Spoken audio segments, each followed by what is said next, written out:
तो shine CB के sheet का नॉइज जो होता रहता है, थोड़ा गैप, इस स्टम्प रबर को गैप रहता है, इस वजह से थोड़ा नॉइज रहता है।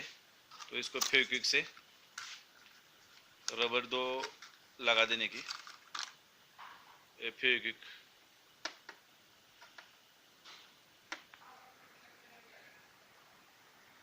तो इस टाइप के रबर साइड पैनल के रबर है, ये मार्केट में मिल जाते हैं। ये रबर यहाँ चिपकाने के,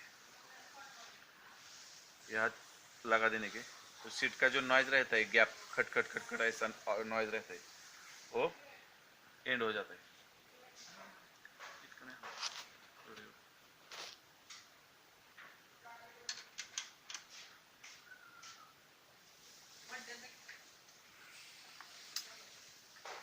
तो ये साइड पैनल के रबर है, ये रबर मैंने यहाँ लगा दी।